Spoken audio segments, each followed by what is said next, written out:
Ok, ok, ya. Bueno, muy buenos días a todas y a todos. Sean bienvenidos a este webinar Pandemia COVID-19, una oportunidad de relevo generacional. Le damos la bienvenida a este gran equipo de panelistas que compartirán con nosotros algunas de sus experiencias, siendo jóvenes que han asumido beligerantemente el liderazgo en distintos ámbitos. También le damos la bienvenida a todos los que nos acompañan desde Honduras, El Salvador, Argentina y los diferentes países de la región. Quiero darles las gracias a nuestros panelistas especialmente por atender este llamado, pues en este tiempo hemos sido testigos de cómo muchos jóvenes han emprendido una lucha contra los prejuicios y los estereotipos sociales y han sido movidos por principios e ideales fuertes, logrando una gran incidencia política y social dentro de sus países. Previo al inicio, quiero recordar a los panelistas que es muy importante generar un espacio de diálogo sincero, enmarcado en el respeto. Es así que les pido mantener la cordialidad con el resto de los panelistas y respetar el tiempo asignado para cada una de sus participaciones, el cual es igual para todos. Dicho esto, le damos la bienvenida a Aida Betancourt. Ella es cofundadora y directora de proyecto y alianzas del partido político Nuestro Tiempo en El Salvador. Aida también promueve el empoderamiento de la mujer, de los niños y de los jóvenes en su país y es miembro del Global Shapers Community. Además, contaremos con la participación de Rafael Jerez, oficial jurídico de la Asociación para una Sociedad Más Justa, un investigador destacado y columnista del diario La Tribuna. Ambos son egresados del American Council of Young Political Leaders. Asimismo, les presento a Ana Martina Braslavsky, quien es presidenta de la Cámara Junior Internacional de Salta, Argentina. Miembro de la Red Argentina para el Servicio Público y de la Red de Mujeres Líderes de América, y egresada de la Escuela de Liderazgo Universitario en Latinoamérica. Debo mencionar también que Rafael, tanto como Martina, son egresados del Programa para el Fortalecimiento de la Función Pública en América Latina. Y finalmente compartiremos este espacio con Daniel Vigil, director estratégico del Milenio en Honduras y además embajador de Operación Frijol, columnista en el diario La Tribuna y egresado de la carrera de Economía y Finanzas. Dicho esto, y habiéndoles contado un poco sobre quiénes son nuestros panelistas, me gustaría poder ir un poco más allá de su presentación o de lo que yo pudiera decir de cada uno de ustedes y saber más qué es lo que ustedes nos pueden contar, cuáles han sido sus experiencias en el rol del activismo político y social que han asumido desde sus organizaciones en los distintos sectores de la sociedad. Si están de acuerdo, vamos a comenzar con Aida, tomando en consideración quién es ella dentro de la política salvadoreña y que en 2019 fue incluida en la lista de las 10 mujeres más influyentes de El Salvador. Aida, ¿cómo surgió tu interés de participar en la política y cómo describirías vos la trayectoria desde tu entrada hasta llegar a donde estás en este momento? Y también creo que es muy importante que nos puedas contar cuáles han sido los obstáculos y las oportunidades que vos has apreciado en tu experiencia como mujer dentro de la vida política de tu país. Gracias, María José. Voy a tratar de ser súper breve y concisa y también un gusto participar junto a Rafa, Martina y Daniel en este conversatorio. Y llego de entrada a la respuesta que me pedía. Yo empecé, digamos, hace muchísimo tiempo involucrándome en voluntariados y creo que todos los que estamos aquí tenemos conciencia del privilegio que hemos tenido de poder acceder a oportunidades de formación, a viajar, a conocer personas que no piensan como nosotros, a entablar debates y diálogos y que esto hace un poco abrir nuestra perspectiva del mundo y crecer en nuestras posturas y en nuestras ideas políticas. Y eso en nuestros países es un privilegio que hay que reconocer, que la mayoría de los jóvenes no tienen estas oportunidades. Entonces yo esto lo tuve claro desde muy joven y por eso traté de involucrarme en la medida de lo posible en voluntariados, para construir casas, para ir a dejar comida, para dar clases a niños de escuelas públicas. Y ahí empezó, digamos, esa semillita del servicio público, que creo que todos los que estamos aquí compartimos. Y luego esto se empezó a convertir en algo más político y empecé a escribir columnas de opinión. Yo creo que eso también fue algo positivo en El Salvador porque siento que hubo alrededor del 2011-2012 una especie de despertar de la conciencia de la sociedad civil, porque empezamos a ver que había muchísimos abusos de parte de la clase política y por primera vez en un país que no tiene realmente una cultura de protesta y de participación y de tomarnos las calles, empezó a tener acciones que iban mucho más allá de las redes sociales, que a veces se gestaban en redes sociales, pero que tenían también una manifestación en el mundo real. Entonces, empecé, aparte de las columnas de opinión, a liderar movimientos de sociedad civil en defensa de temas como, por ejemplo, el acceso a la información pública. En El Salvador, en el 2012, se aprobó una ley de acceso a la información pública, pero por supuesto que generó muchísima resistencia en los órganos de gobierno. Y hubo todo tipo de intentos de quitarle los dientes a esta ley y hacerla una ley decorativa, pero que realmente no tenía ningún poder de exigir información pública. Entonces, con varios grupos, no éramos solo jóvenes, habíamos movimientos de jóvenes, pero también había universidades, gremiales, empresariales, centros de pensamiento, que juntos hicimos coaliciones que respondían un poquito a las demandas políticas del momento. Y eso era algo bien interesante, porque si bien es cierto, éramos reactivos, pero ya eran como redes que estaban listas, que en cuanto veíamos que se despertaba una alerta, nos movilizábamos y empezábamos a ejercer presión. No solo con comunicados, pero también tratábamos de ser mucho más creativos y hacer campañas de videos en YouTube, pintábamos mantas y las íbamos a colgar a las pasarelas, mandamos imprimir una constitución gigante y entre como 20 la llevamos cargada enfrente de Casa Presidencial para recordar al presidente que tenía que respetar la constitución. Entonces hicimos, digamos, este tipo de performances políticas, y estos años de sociedad civil creo que, y lo platicábamos antes de empezar, que te crean una red de contactos, una red de personas con quienes no necesariamente compartís posturas en todos los temas, pero hay temas que sí te unen. Y eso fue algo súper valioso para luego dar los pasos que daban en la política y, por ejemplo, los temas que nosotros defendíamos con estas organizaciones eran, como les decía, acceso a la información pública, respeto a la institucionalidad, defensa de los magistrados de la Sala de lo Constitucional que a menudo se ven atacados tanto por los diputados o por el Ejecutivo. En paralelo también fui, digamos, como construyendo esta red con mujeres que estaban interesadas en tomarse más espacios. Para nadie es sorpresa y noticia que en nuestros países todavía hay una cultura muy machista, que todavía los espacios de liderazgo y las mesas donde se toman las decisiones son mayoritariamente masculinas.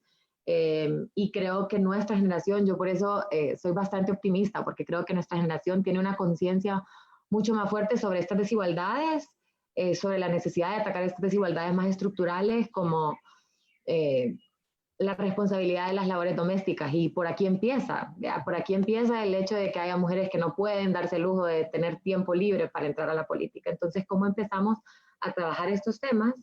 Y luego trabajar otros temas que también son urgentes, como la violencia contra niñas y mujeres, casos desde abuso y acoso sexual hasta feminicidios. Nuestros países también tristemente lideran los récords en este tema. Entonces hay muchísimo por hacer. Y habiendo estado en sociedad civil fue que empecé a ver esta necesidad de ver cambios desde la política partidaria. En El Salvador hubo una guerra civil durante todos los 80s, en el 92 firmamos unos acuerdos de paz y los líderes políticos de hoy siguen siendo los líderes políticos que firmaron la paz.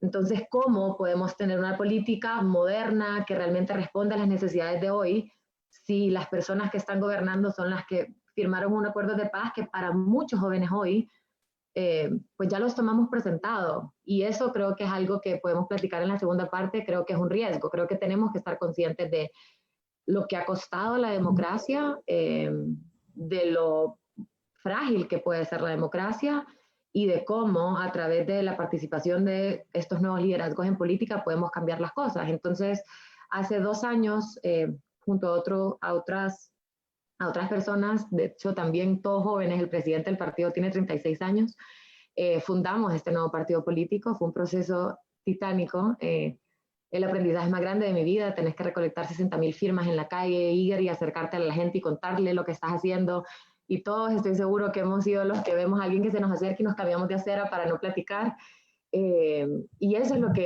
que teníamos que hacer, ¿verdad? Pero irnos ganando la confianza de la gente en un país donde hay muchísima polarización, donde hay muchísima desconfianza a lo político por temas de corrupción, porque la política se ha hecho de espalda a la ciudadanía.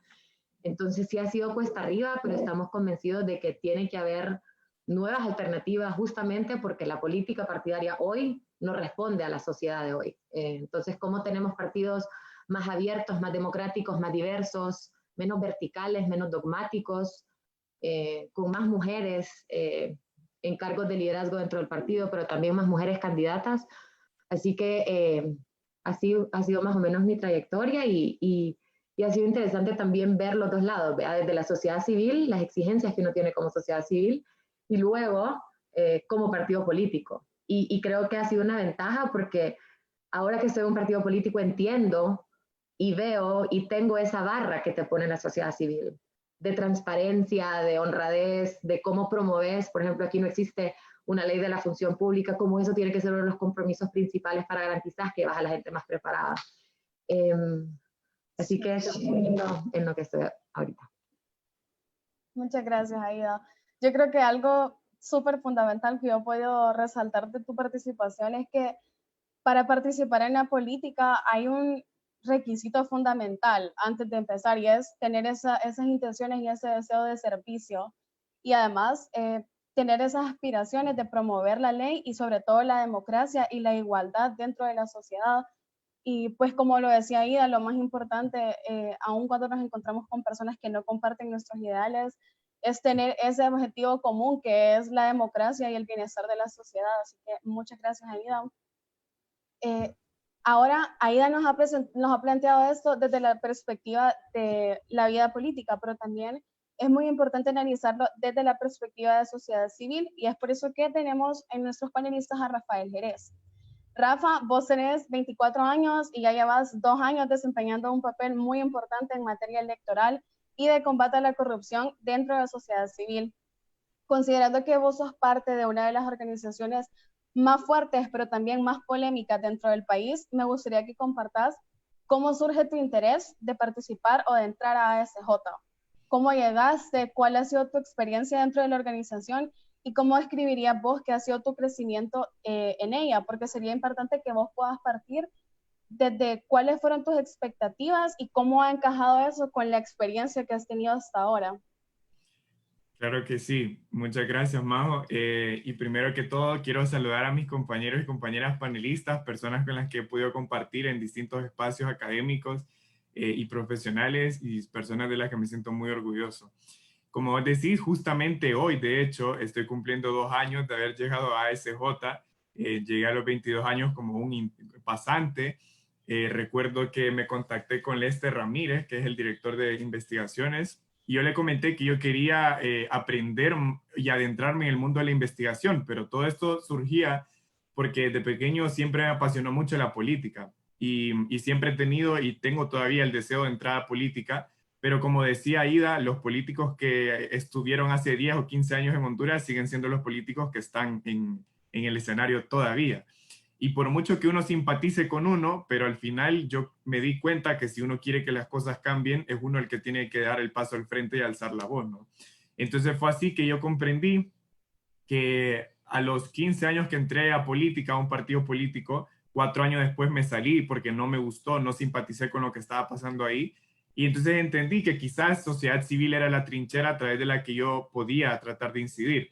Y fue así que llegué a SJ, siempre en la parte de investigación, y de entrada, como vos lo decís, mi concentración fue la reforma al sistema electoral, algo que fue muy, muy positivo por la crisis electoral que nosotros vivimos en 2017 y de la que también yo me sentí muy indignado. Entonces, ser parte de ese proceso que a día de hoy todavía lo continuamos a través de un proyecto justamente de reformas electorales, me dio a mí la certeza de que ese sí era un espacio a través del que yo podía incidir. Pero vos misma lo dijiste cuando mencionás ASJ. ASJ es, a mi criterio, la organización no gubernamental más fuerte del país en temas de políticas públicas, en materia de transparencia, anticorrupción, inseguridad, junto con otras como el CNA también y FOSDE. Pero ASJ me dio a mí el escenario de poder incidir en política sin estar en un partido político y hacerlo desde una perspectiva técnica, que yo creo que ese es el aprendizaje más valioso que me dejan estos 2 años, que en política hay muchos intereses de por medio. Obviamente cada partido tiene sus posiciones, sus posturas y por ende sus intereses. Entonces, estás en una colisión de fuerzas políticas en el Congreso, en el Poder Ejecutivo, inclusive en el Poder Judicial.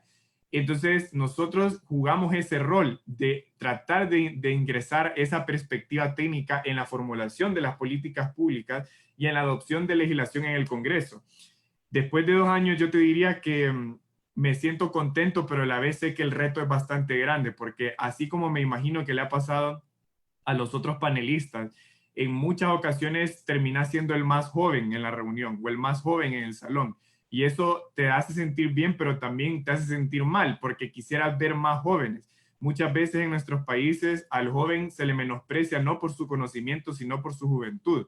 Muchas veces los políticos y también actores políticos de otras áreas en el país reconocen tu capacidad, pero por el hecho de que sos joven, consideran que te falta trayectoria y experiencia y que por ende entonces tu opinión quizás no tiene el peso que tiene la de ellos.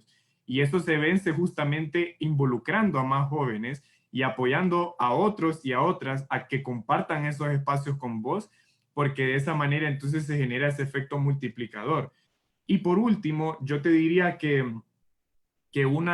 otro de los aprendizajes más grandes que me dejan estos 2 años es la responsabilidad en el manejo de la información. Muchas veces uno mira las redes sociales y también en tu círculo de amigos, que todos son jóvenes, y todos tienen su opinión con base a la información que circula en redes sociales y en los círculos interpersonales.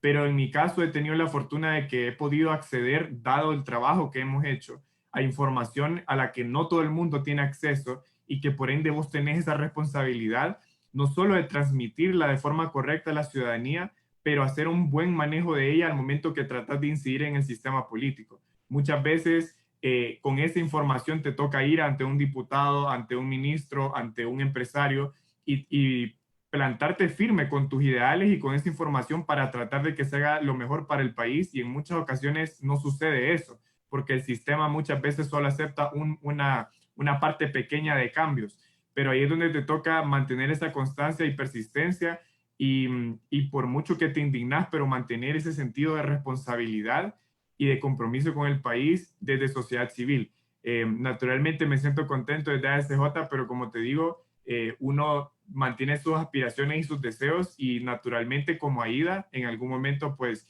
cuando llegue el momento oportuno, se podrá dar el paso de sociedad civil a una actividad política un poco más partidaria en unos años. Gracias, Rafa. Antes de que sigamos a nuestro público, quiero hacerle mención que ahorita ustedes pueden hacer sus preguntas, pueden hacer las preguntas dirigidas específicamente para alguno de nuestros panelistas y el equipo de ASJ se va a encargar de recopilarlas. Ahora, sobre la participación de Rafa, yo creo que es muy importante prepararse para poder ejercer estos liderazgos y eso es algo que no todos han comprendido. Pero sí es súper positivo que para vos, a tu edad, esta sea una aspiración, principalmente porque, como vos decís, ser respaldado como joven en estos temas, específicamente en los temas electorales, es muy difícil, pero creo que la promoción de la participación de otros jóvenes y el empoderamiento de otros jóvenes en esos temas puede ser un punto fundamental para lograr este objetivo. Ahora, como ustedes saben, también tenemos a una panelista que nos acompaña desde Argentina. Como lo mencioné, Ana Martina es presidenta de una organización no gubernamental llamada Cámara Junior Internacional en Salta, Argentina. Dicho esto, Martina, al igual que con los otros panelistas, queremos conocer cuál fue tu motivación para entrar a la Cámara Junior y que además nos contés a qué se dedican, cuál ha sido tu participación, hace cuánto tiempo estás ahí y cuáles son tus principales áreas de trabajo. Buenísimo.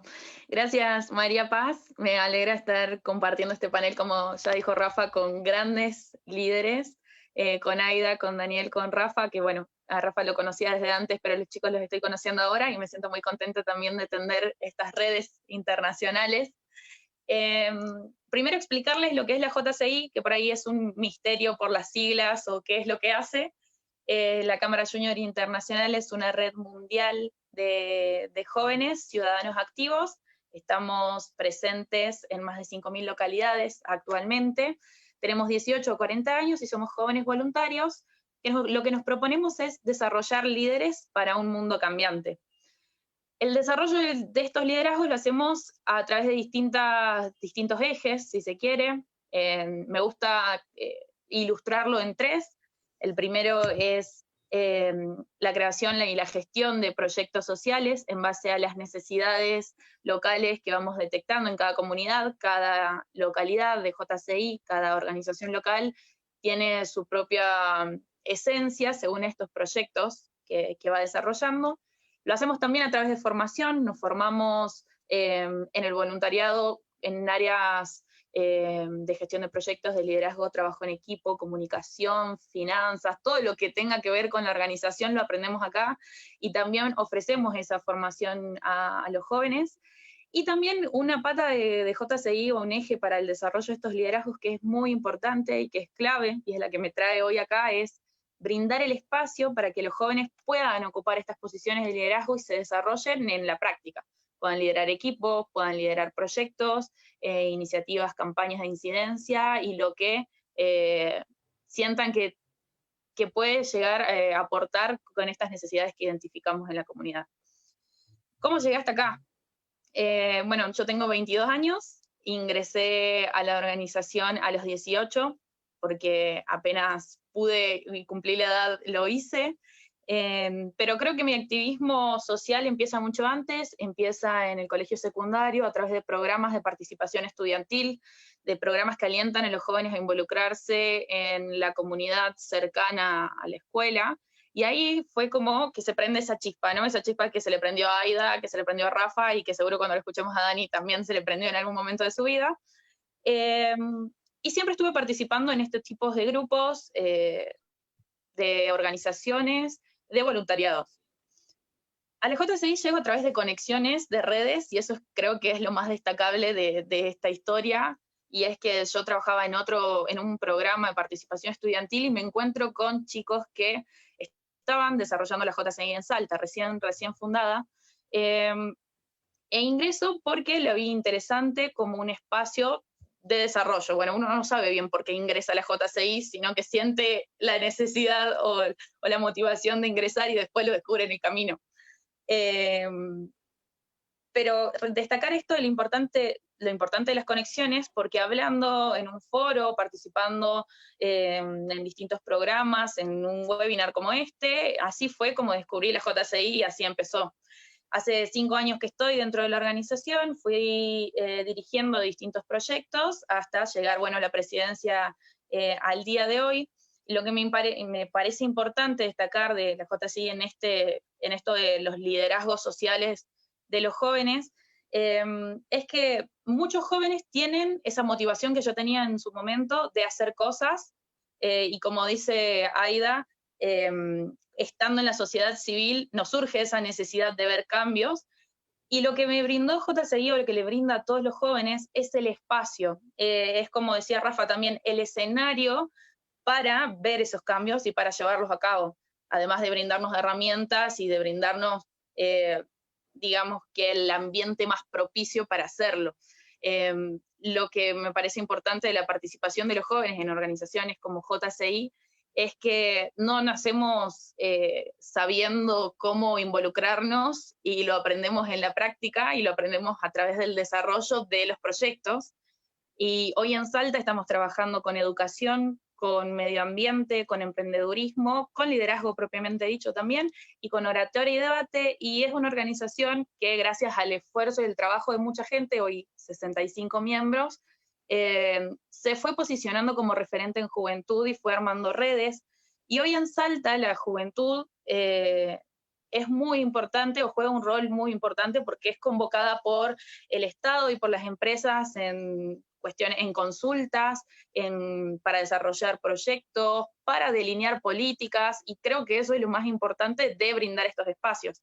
A través del espacio de la JCI y del espacio como puede ser red de juventudes o distintas redes en las que nos involucramos, los jóvenes que tenían esta motivación, como los que nos encontramos acá, llegan a esos espacios de consulta, de construcción y de incidencia, digamos. O sea, somos el canal perfecto y el escenario que yo veo hoy como más propicio para que los jóvenes se desarrollen. Gracias, Martina. Algo que a mí me ha gustado mucho de las participaciones de los panelistas hasta ahorita, y que también vamos a poder apreciar con nuestro próximo panelista, es visualizar la cara humana de los jóvenes, porque una gran parte de su activismo proviene de hacer voluntariado y de promover el empoderamiento de otros jóvenes a través de su experiencia y a través de la chispita que mencionaba Martina. Entonces creo que me parece algo súper bueno saber que este activismo proviene de una necesidad de hacer algo bueno. Ahora, nuestro siguiente panelista es una persona que ha estado muy activa en el liderazgo de una agrupación juvenil denominada El Milenio, cuyo objetivo es promover la libre expresión y darle una voz al joven hondureño. Así que bienvenido, Daniel. Yo personalmente he leído muchos de los artículos que publica El Milenio y desde mi perspectiva puedo afirmar que tienen un gran impacto y que abordan temáticas de interés general y sobre todo que fomentan el ánimo de adquirir y generar conocimiento con pensamiento crítico ante nuestra realidad. Así que me gustaría conocer un poco más sobre qué es el milenio, cuál crees que ha sido el impacto que han logrado en este año y medio, y por otro lado, cuál es tu rol dentro del milenio y qué considerarías vos que te ha aportado a vos en tu vida personal y profesional esta organización. Bueno, primero muchas gracias a la ASJ, a Rafa, que se comunicó conmigo para darnos este espacio, y a las demás panelistas, un gusto conocerlas, ¿verdad? Bueno, yo creo que un montón de cosas de las que ya tocaron los demás panelistas entran en el concepto de lo que es el milenio, y es esas ganas de los jóvenes de querer hacer algo, pero no saber cómo hacerlo, cómo canalizarlo. A mí hace un año y medio, hace 2 años, me habló Juan Pablo Sabión, que es el fundador y director del Milenio, que espero esté escuchando este webinar.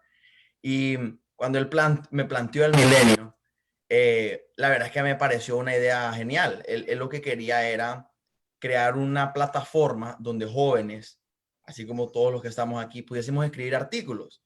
En aquel entonces, en aquel verano del 2018, ambos habíamos publicado artículos en respectivos diarios de Honduras, él en el Heraldo y en La Tribuna. Entonces, él se refiere, cuando se habla a mí, se comunica conmigo, perdón, de que sería interesante poder darle esta oportunidad de publicación a otros jóvenes que no necesariamente han podido publicar en estos diarios grandes. Entonces, vuelvo a decir, me pareció genial.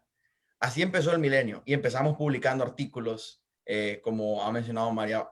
Hemos publicado de artículos de finanzas, de política, de psicología, de vastos temas.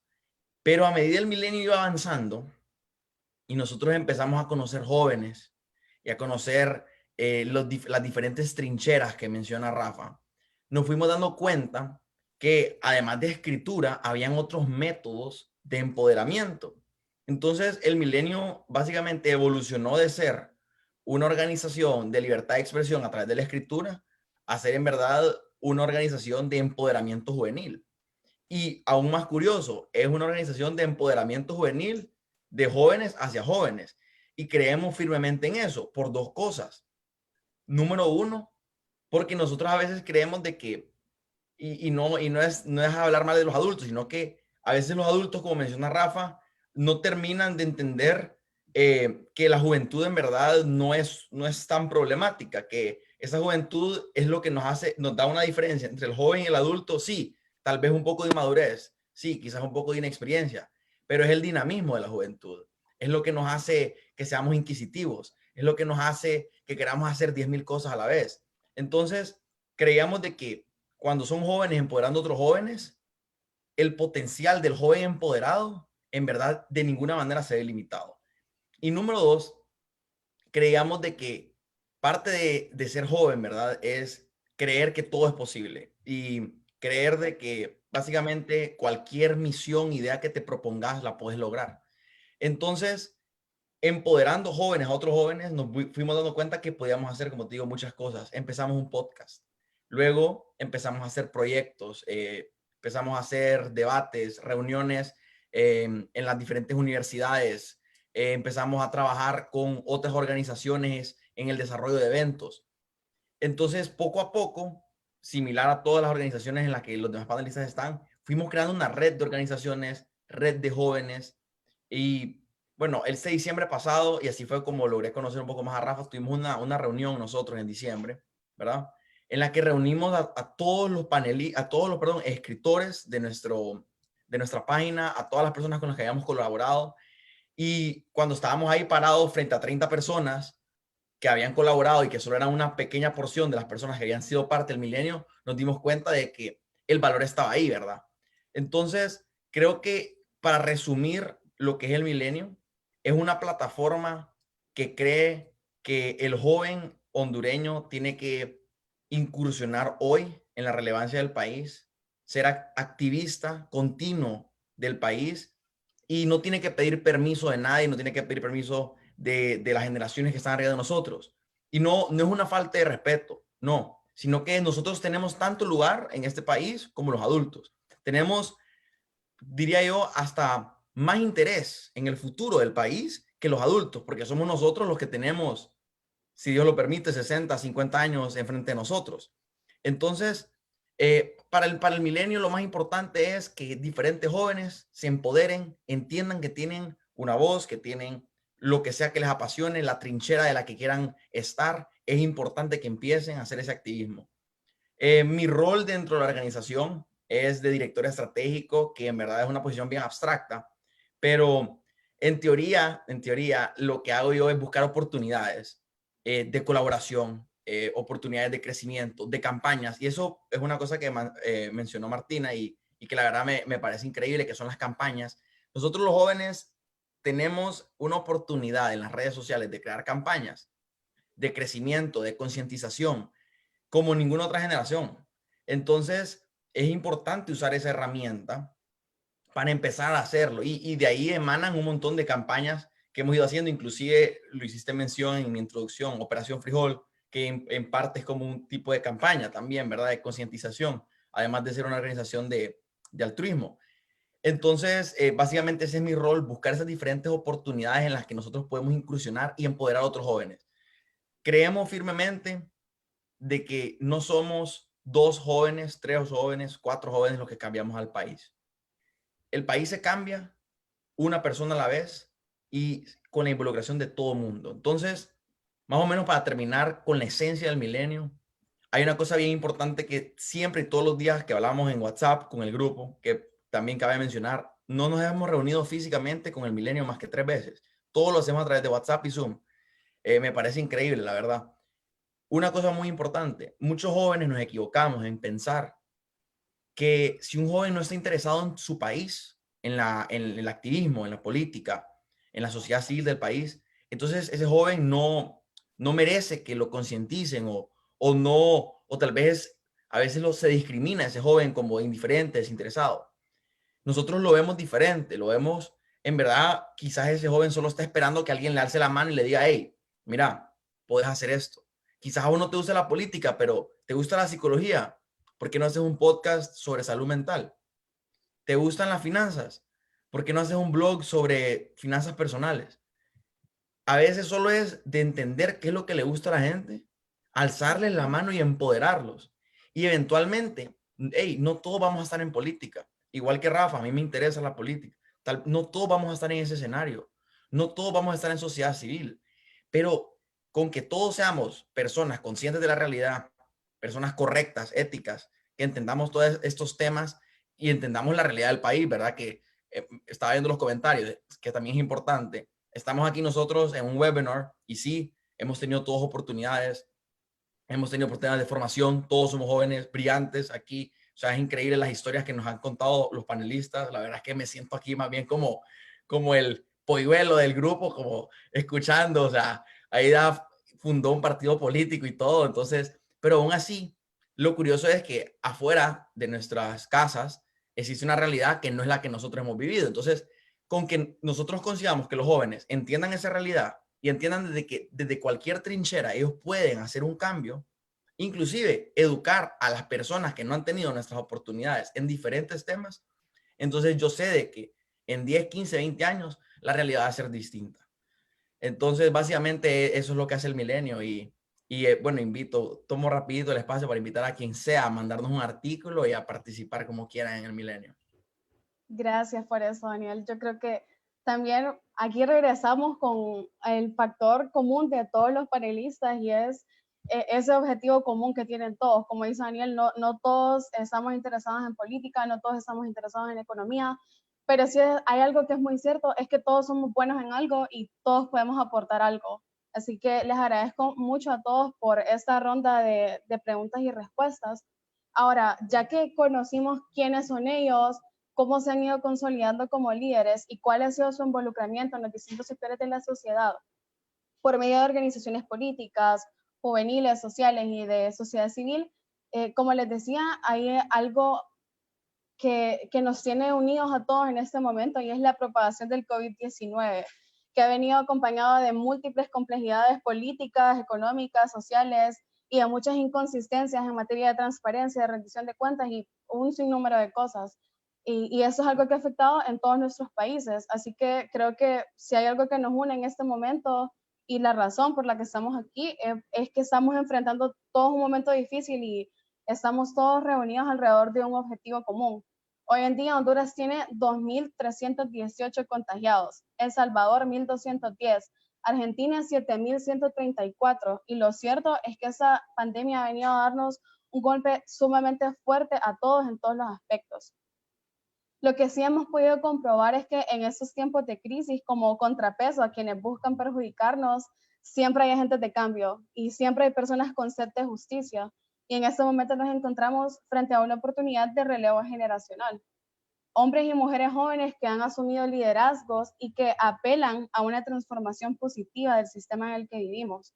En ese sentido, aprovecharemos esta ocasión para hablar del surgimiento de estos nuevos liderazgos y del papel que han adoptado desde sus organizaciones en el marco de la emergencia por el COVID-19. Ahora, en relación a esta pandemia, debemos tomar en cuenta que El Salvador ha sido un foco de atención, porque las políticas públicas y sanitarias que se han adoptado por el gobierno salvadoreño han sido monitoreadas, me atrevería a decir que alrededor del mundo a través de las redes sociales. Ahora, un privilegio que tiene este panel es contar con alguien que no solamente es de El Salvador, sino que se ha involucrado fuertemente en el activismo político en medio de la pandemia. Así que, Aida, nos gustaría que nos contés cuál ha sido tu papel como parte de un partido político en medio de esta crisis, especialmente porque hemos visto que te has pronunciado mucho alrededor de los derechos de las personas vulnerables y que abordes esto desde considerando cómo se ha desarrollado todo en El Salvador, desde un punto de vista gubernamental, así como desde un punto de vista social y humano. Gracias, María. Y me haces manito porque si no me extiendo y me emociono. Pero bueno, en El Salvador las medidas, para hacer, digamos, como sentar el contexto de lo que está pasando hoy, quisiera destacar lo positivo primero. El Salvador fue de los países que tomó medidas de forma más anticipada, digamos. Cerramos el aeropuerto a personas que venían de países con altas tasas de contagio. Luego, a partir del 11 de marzo, cerramos el aeropuerto por completo y los salvadoreños que entraban al país tenían que guardar una cuarentena. Ahí empezaron, digamos, los problemas. La idea y digamos, el objetivo de las cuarentenas no se piensa como quedarnos en la casa hasta que el virus se muera afuera, sino en quedarnos en la casa para reducir las tasas de contagio, aplanar la curva y preparar a nuestros sistemas de salud. Nuestros sistemas de salud realmente tienen una muy baja capacidad para poder atender estos casos. Ya son sistemas de salud que están prácticamente colapsados desde antes de que llegara la pandemia. Entonces estamos conscientes de que tenemos muchísimas deficiencias para poder enfrentar esto que tenemos encima ya. Sin embargo, a pesar de que hubo estas medidas con mucha anticipación, creo que no se aprovechó ese tiempo que tuvimos de cuarentena para fortalecer las instituciones de salud pública, para garantizar que todo el personal médico tenía equipo de protección personal y que trabajaban en las condiciones más dignas, para establecer planes de cómo íbamos a ir progresivamente reabriendo la economía para garantizar que en países como los nuestros, donde además la mayor parte de la población económicamente activa está en el sector informal, y que no tiene ninguna red de protección social, que no tiene ningún seguro, que no tiene ninguna pensión, que realmente come de lo que vive el día a día.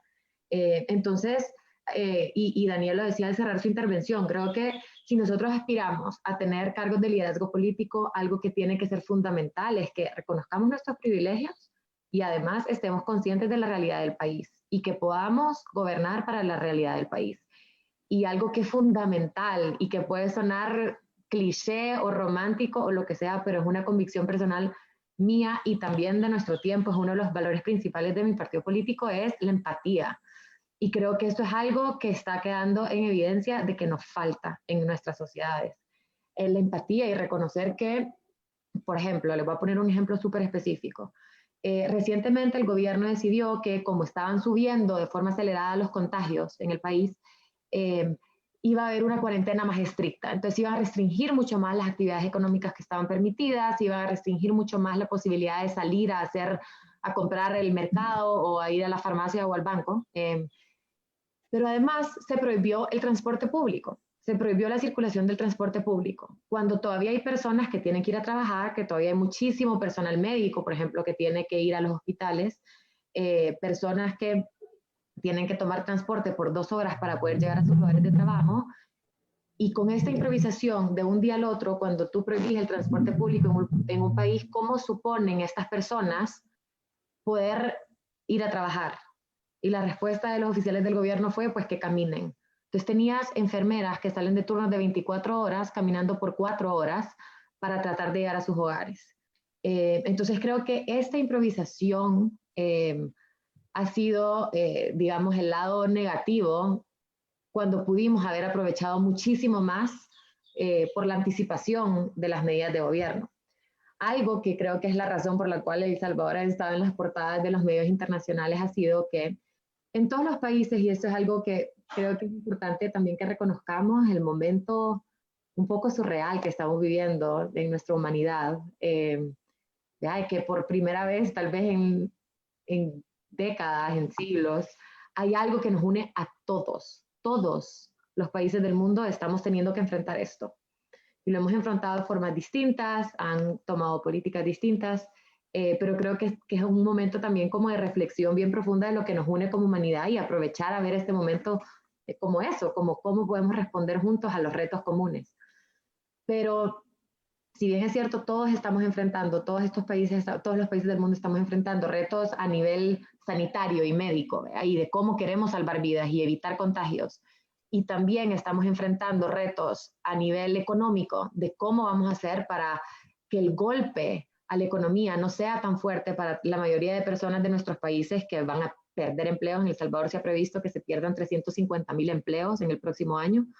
Además, como saben, somos un país que tenemos casi 3 millones de salvadoreños fuera, sobre todo en Estados Unidos, y nuestra economía depende casi en un 20% del PIB de remesas.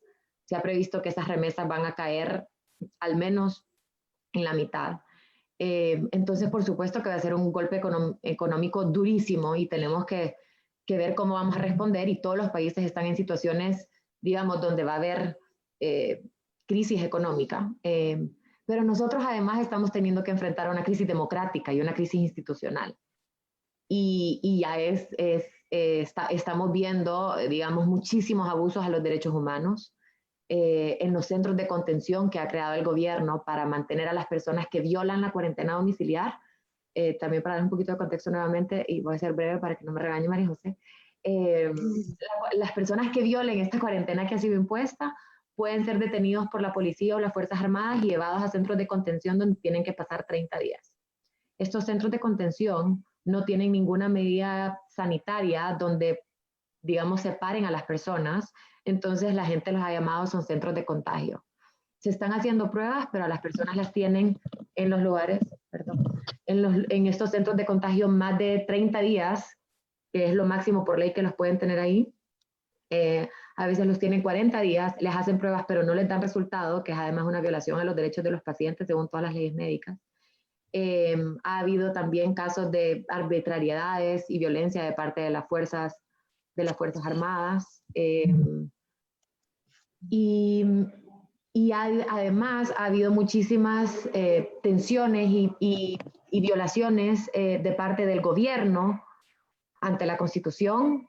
Ha habido desobediencia de sentencias de la Sala de lo Constitucional, donde la Sala dice que varias de las medidas que están tomando desde el gobierno son inconstitucionales. y el presidente ha dicho, no me importa, no voy a cumplir la sentencia de la Sala Constitucional, que además es obligatoria, no es opcional. Hay además muchas amenazas a la Asamblea Legislativa para que apruebe todas las medidas que quiere el gobierno, con una narrativa de, si no están conmigo, con el gobierno, están a favor del virus y de la muerte y del sufrimiento de los salvadoreños. Y esa narrativa creo yo que es muy dañina para el país. Entonces nosotros desde nuestro tiempo hemos hecho un esfuerzo por no solo exigir que se respeten las instituciones, que las medidas que se tomen sean realmente medidas no solo legales, sino racionales, integrales, proporcionales a lo que estamos viviendo. Y creo que antes de eso, y lo mencionaban todos los panelistas en sus intervenciones, yo no creo que haya apatía de parte de los jóvenes, creo que hay mucha desinformación y creo que hay falta de cómo traducimos, y creo que esa es una tarea que tenemos nosotros desde nuestras distintas plataformas, es cómo traducís un lenguaje técnico que puede ser muy árido y muy abstracto a un lenguaje sencillo, aterrizado, concreto, para que todos los ciudadanos entiendan por qué es importante que el Ejecutivo obedezca las sentencias de la Sala de lo Constitucional. Puede parecer súper abstracto y puede parecer que no impacta nuestras vidas, pero por ejemplo vos, Daniel, que trabajas en temas de libertad de expresión, esto es algo que nosotros tratamos de enfatizar muchísimo. Es importante que las leyes respeten la Constitución porque son tus derechos y tenés que conocer tus derechos, y si no, en cualquier momento te dicen, bueno, tú ya no puedes decir eso y te vas preso porque tuiteaste algo que no me gusta. Entonces, ¿cómo hacemos para que nuestra generación, y la verdad es que todos los ciudadanos, porque también creo que en nuestras sociedades hay falta de educación cívica, cómo hacemos para entender las implicaciones de estas decisiones de la política en nuestro día a día?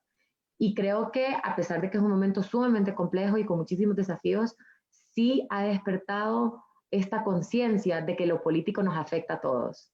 Y lo estamos viendo en un momento crítico, pero las decisiones que están tomando son las decisiones que están haciendo que nosotros hayamos perdido nuestros empleos o no podamos salir de nuestras casas. Entonces creo que es una oportunidad también, ya que les conté lo negativo de lo que está pasando, creo que es una oportunidad de tratar de traducir estos mensajes y de hacer mucho más accesible a la ciudadanía esta comprensión de lo que está pasando y fomentar a través de esta comprensión un involucramiento mucho más activo. Entonces, desde nuestro tiempo, por ejemplo, hemos hecho Facebook Lives acerca de, cada semana hacemos uno con alguno de los dirigentes del partido, con expertos en temas desde la economía ante el COVID, a los derechos humanos frente al COVID. La otra semana tenemos uno de la democracia y las instituciones en el marco de esta crisis sanitaria. Estamos haciendo unos videitos también de 1 minuto, que son como de caricaturas, para explicar por qué es importante respetar los derechos humanos. Hay mucha gente para quienes también los derechos humanos es algo súper abstracto. Sí. Entonces, ¿cómo traducir estos mensajes? ¿Cómo viralizar estos mensajes? Y a ustedes lo decían, nosotros también tenemos 2 semanas de estar trabajando en remoto, de no vernos, de estar a puro Zoom y WhatsApp y Signal y todos los chats. Se puede, cuesta adaptarse al principio, son dinámicas, ¿verdad? Que hay que adaptar, pero creo que tenemos una gran oportunidad de tener estos mecanismos a nuestro alcance para difundir mensajes en nuestras plataformas, para abrir el espacio a otras personas que quieran intercambiar. También estamos haciendo unas sesiones de discusiones privadas que se llaman Abramos el Megáfono, donde también nosotros y expertos invitados por nuestro tiempo, abrimos el espacio para que sean grupos como conversaciones como esta, con 20 personas, y donde realmente no queremos llegar a una charla, queremos que la gente nos diga lo que piensa, lo que siente, cuáles son sus posturas sobre los distintos temas. Y eso nos ayuda también a hacer política diferente, a hacer una política de la mano de los ciudadanos, tomando en cuenta las percepciones de los ciudadanos, las necesidades de los salvadoreños, sobre todo de los jóvenes, que no se sientan representados por otras alternativas políticas. Y creo que hay un riesgo, que es el riesgo que estamos viendo ahorita también en el país, y ustedes me contarán, me interesa saber también cómo es en Argentina y en Honduras el tema de la fake news, porque eso también requiere de mucha educación cívica y de mucho criterio ciudadano, que a menudo no es algo que fomentado en nuestras sociedades. Entonces, hay maquinarias masivas de difusión de noticias falsas, que incluso caen en difamación, ¿vea?, de los adversarios políticos, y que en muchos casos son los mensajes que primero se viralizan en los chats de las tías. ¿verdad? Te mandan todas las tías las alertas, las alarmas, todo el mundo está escandalizado. Y entonces, ¿cómo hacemos también para promover este pensamiento un poquito más crítico de buscar las fuentes, de ir a verificar notas más legítimas, de no caer en estos rumores? Porque obviamente ahorita que estamos en un ambiente de incertidumbre, de zozobra, de miedo, es mucho más fácil que caigamos en esta trampa y que entre nosotros sigamos fomentando este pánico y esta desinformación. Entonces, nosotros estamos viendo eso y estamos tratando de aprender a navegar en redes sociales, que porque somos jóvenes y porque nuestro tiempo nació también en redes sociales, o sea, no en redes sociales, pero de la mano de las redes sociales y transmitiendo nuestros mensajes en redes sociales, creo que una de las luchas intrínsecas de vivir en el mundo digital es cómo haces para educar a los ciudadanos, formar a los ciudadanos y crear este criterio para que seamos ciudadanos críticos. Gracias, Aida. Bueno, Aida hizo mención de algo que a mí no me pareció romántico, sino algo súper real, y es que parte del liderazgo es la empatía, poder asumir responsabilidades en tiempos de crisis y ser propositivos, porque como líderes no nos podemos aislar de la realidad de nuestros países, ni dejar de lado a las personas que se van a ver más afectadas por esta pandemia. Y es aquí donde las exigencias a nuestros gobiernos en materia del buen uso de los recursos y de transparencia adquieren mayor relevancia. Entonces, desde la perspectiva de la sociedad civil, Rafa nos contó que su eje central ha sido electoral y anticorrupción. Así que me gustaría saber, Rafa, ¿cuál dirías que ha sido tu papel dentro de la sociedad civil en el marco de la crisis? Si crees que esto ha limitado tu activismo en sociedad civil dentro de tus áreas específicas de trabajo, y pues considerando el alcance que vos has tenido en las redes sociales, ¿cómo crees que ASJ ha sido para vos una plataforma de incidencia? Sí, yo creo que en mi caso no me ha limitado, pero por dos cosas fundamentales. La primera es una que mencionó Daniel, y es que justamente somos privilegiados de que en nuestro caso pues tenemos alimentos, tenemos lo necesario a pesar de estar en un confinamiento para poder seguir haciendo nuestras actividades. Pero por otro lado también, y aquí traigo a colación algo que nos enseñó José Luis Parada, que es un profesor al que admiro mucho de uno de los programas en los que estuve, y es que él nos hacía mucho hincapié en lo que Aristóteles denominaba el sunt politikon, que es el hombre como animal político. Él nos explicaba, y Aristóteles así lo desarrolla, que el hombre, visto como ser humano, alcanza su fin último, que es la felicidad en comunidad, es decir, a través de la sociedad. Y en mi caso, no solo por formar parte de ASJ, en el que, claro, muchas personas solo ven las caras que salen visibles en medios de comunicación, pero detrás de eso hay toda una organización de personas muy capaces, muy organizadas, valga la redundancia, que nos apoyan a nosotros al momento de transmitir ese mensaje en medios de comunicación. Y como Aida lo menciona, creo que cuando se trata de contextos de emergencia y decisiones que se toman en el marco de un gobierno, especialmente un gobierno como el nuestro que tiene muy bajos índices de confianza y legitimidad, entonces todo es dado a cuestionarse, y el cuestionamiento es válido porque es parte del derecho a la libre conciencia y libre expresión del ciudadano. Pero entonces ahí es donde entra la tarea de nuestra como organización de sociedad civil, cuyo fuerte debe ser la producción de información veraz.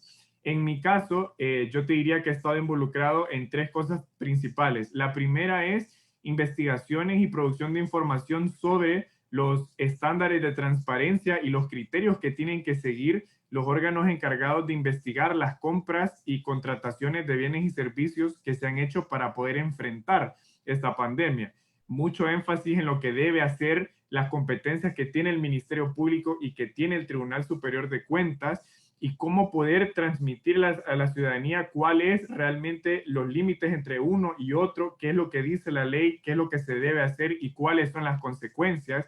Porque claro, al haber irregularidades denunciadas públicamente, lo que la gente quiere saber es, bueno, entonces si hay irregularidades, hay responsables, pero ¿quiénes van a deducir esas responsabilidades? Entonces, parte de lo que hemos podido hacer es justamente transmitir eso, esa delimitación de competencias y qué es lo que debe hacerse como pasos siguientes una vez que se terminen las investigaciones y que se termine la pandemia, o al menos el confinamiento.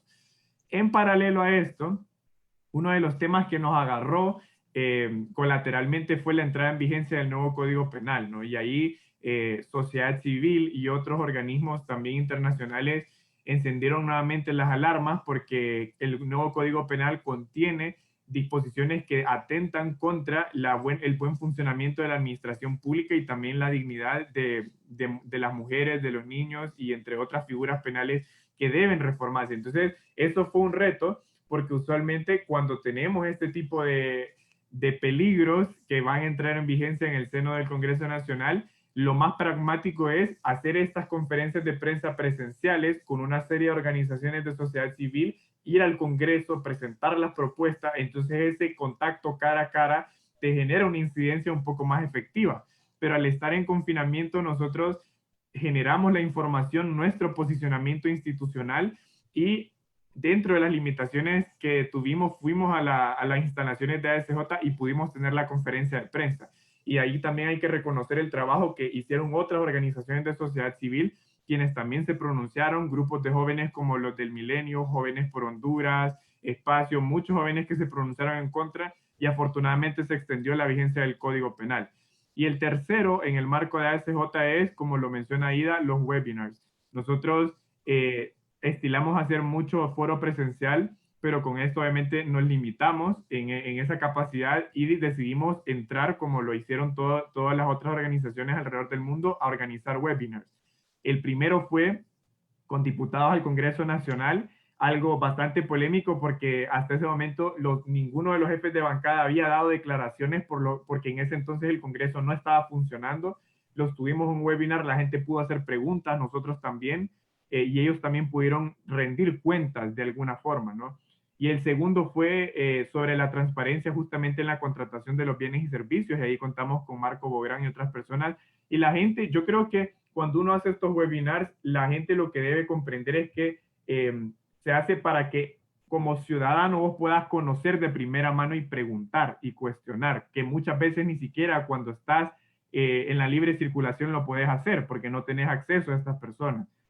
Y aparte de eso, yo igual quiero hacer mención de las oportunidades que he tenido como los demás y las demás de participar en otros espacios con otros jóvenes, como un congreso que hizo una agrupación que se llama Jóvenes por Honduras, en la que Daniel también estuvo ahí, donde participamos 20 jóvenes para producir propuestas que todavía se está trabajando en eso, y también en espacios como Quemando Micrófonos, que ahí ya obviamente a título personal, con jóvenes de distintos sectores de la sociedad en la que organizamos foros y webinars con personas que usualmente no tienen la oportunidad de estar en foros virtuales y que la ciudadanía puede conocer de temas sensitivos como los casos pendientes en Estados Unidos por narcotráfico y algunos otros similares. Entonces, son espacios que he podido tener en ASJ, pero también a título personal en otras organizaciones, siempre con la materia prima de generar información veraz, que es lo más complicado,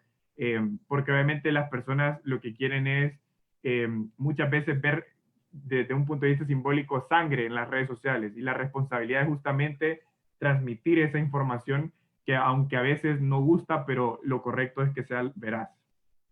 Gracias, Rafa. Yo creo que partiendo de lo de esta crisis, hay algo que es innegable y es que nosotros como jóvenes, al igual que todos los sectores de la sociedad, estamos en la responsabilidad de adoptar con mucha beligerancia acciones tendientes a fortalecer la institucionalidad en nuestro país y además a mitigar los efectos de la pandemia dentro de nuestra sociedad, durante y posteriormente. Ahora, desde el punto de vista social, hemos podido ver que la Cámara de Comercio Internacional de Salta, Argentina, ha realizado proyectos de activismo medioambiental, social y de liderazgo juvenil.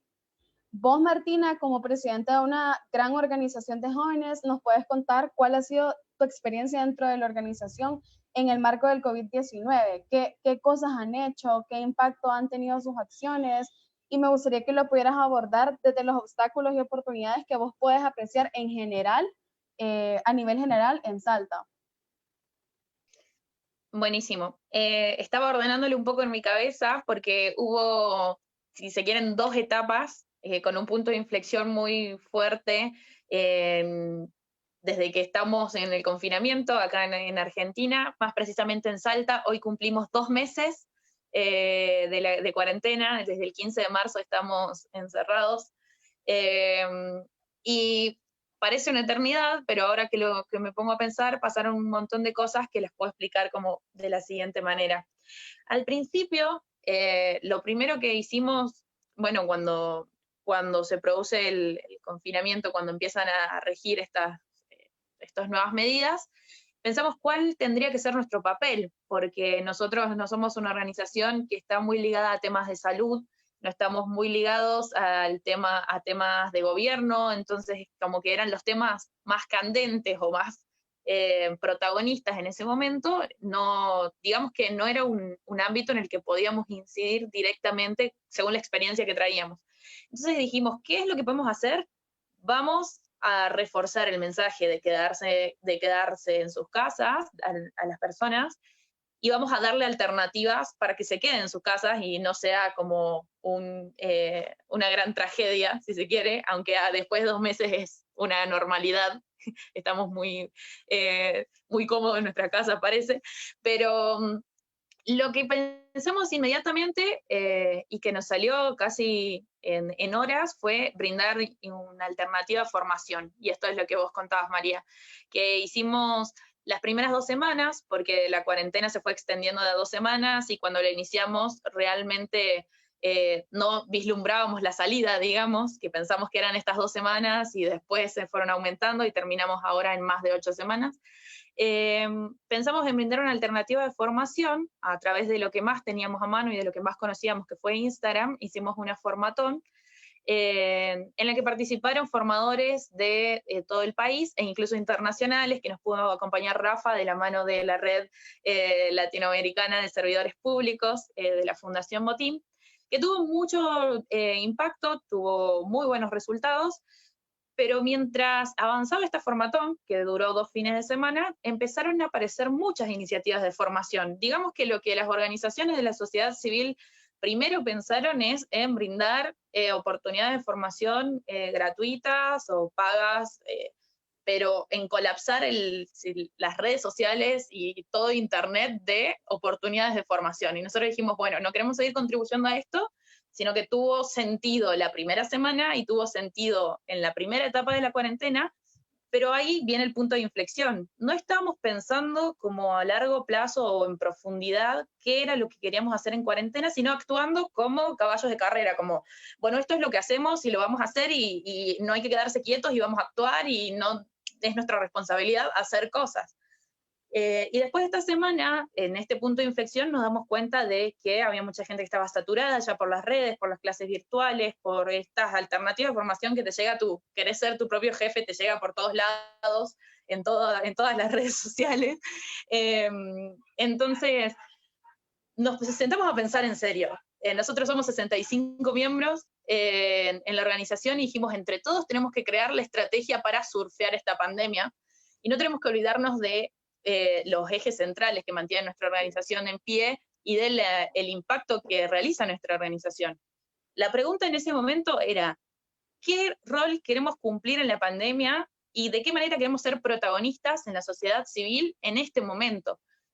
¿Qué dirían las juntas directivas de la JCI del 2025 sobre lo que hizo la junta directiva del 2020 y el equipo del 2020 en este momento? ¿Cómo nos imaginamos? ¿Y qué es lo que se necesita en este momento?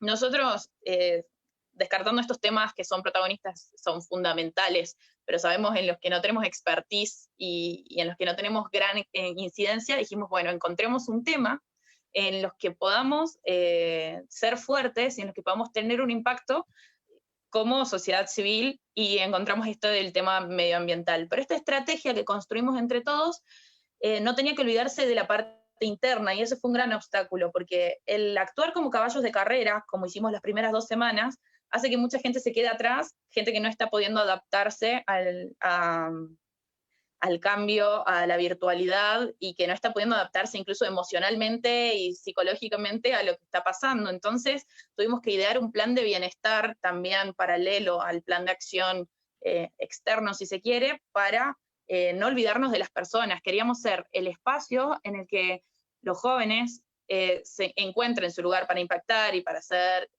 y para no quedarse quietos, pero también en donde se sientan cómodos y en donde se sientan protegidos en la situación en la que estamos viviendo, digamos. Entonces fueron como los dos ejes que encaró nuestra organización desde este punto de inflexión, que tuvieron muy buenos resultados en lo interno, pero lo que me interesa contarles también es en lo externo, ¿no? ¿Se acuerdan que yo les decía de encontrar el escenario para incidir a través de la organización? Lo que hicimos para encontrar este escenario fue hacer una hackathon interna, poniendo en juego varias necesidades de la comunidad, y que en 2 días todos los miembros de la organización pudieran cranear, como decimos nosotros, amamos esa palabra, una campaña que pudiéramos lanzar en tiempos de cuarentena. De allí surge Ecolegos, esta iniciativa medioambiental, que es la que está siendo más vista en Salta, a la que se están sumando de muchas organizaciones, que es, ustedes conocen, es muy conocido, el tema de los ecoladrillos, que es juntar residuos plásticos inorgánicos en una botella tipo PET de plástico para después construir con ella. Esta iniciativa surge de ahí, de esa hackathon interna, y lo que hizo fue pegar tal interés en la sociedad salteña que fueron muchos los actores que se empezaron a sumar. La idea de sumar estos ecoladrillos era, en tu casa haces los ecoladrillos y cuando nos volvamos a ver, en esa romántica también frase de cuando nos volvamos a ver, los juntamos y armamos equipamiento para los merenderos, comedores en los que trabajamos como organización.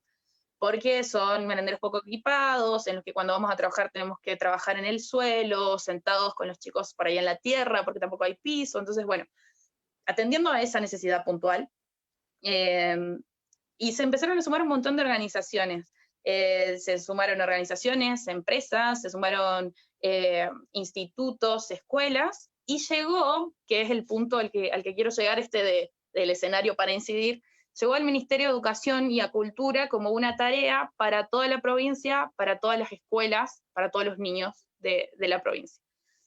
La importancia de llegar a ese punto es que ahora, hoy, tienen como tarea todos los niños en sus casas hacer un ecoladrillo para después poder construir algo. Y quizás esto es muy, no sé si común, normal, es una campaña No Descubrimos la Pólvora, pero en Salta no estaba, y en Salta no había quien lo nuclee, quien lo coordine, y encontramos ese nicho. Y ahora nuestra campaña es provincial, no sé bien en sus países cómo es, pero sería como el estado o la región. Sí. Es provincial y está impactando en todas las casas, y era nuestra idea de encontrar un nicho en el que podamos actuar y en el que podamos seguir impactando en nuestros temas, porque meternos en nuevos temas era como, no, creo que estaría siendo injusto con otras organizaciones que trabajan más específicamente, y sobre todo porque no es genuino de nuestra parte querer ser protagonistas en temas en los que no tenemos la expertise.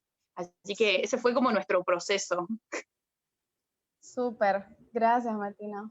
Ahora, siguiendo la línea de las organizaciones juveniles, debemos mencionar que Daniel Vigil ha sido un actor bastante multifacético, porque además de los análisis críticos e informativos en temas de interés general que él transmite y promueve a través de sus redes sociales, y que han tenido un gran alcance, porque yo los he visto, y también a través del Milenio, también ha mostrado una cara humana respecto a las poblaciones vulnerables y desprotegidas en Honduras, a través de la creación y la implementación de Operación Frijol. En ese sentido, Daniel, me gustaría que nos puedas hablar un poco sobre este programa y sobre cuál ha sido tu experiencia dentro del mismo. Bueno, primero, fíjate que quería tocar una palabra que mencionó Aida, que me parece fundamental, es la empatía. Yo creo que la empatía va más allá de una organización como Operación Frijol, que se basa en la solidaridad, en el altruismo, en la empatía. ¿Qué es la empatía común? Es reconocer en otras personas sus necesidades, su historia, ¿verdad? Especialmente en las personas de necesidad.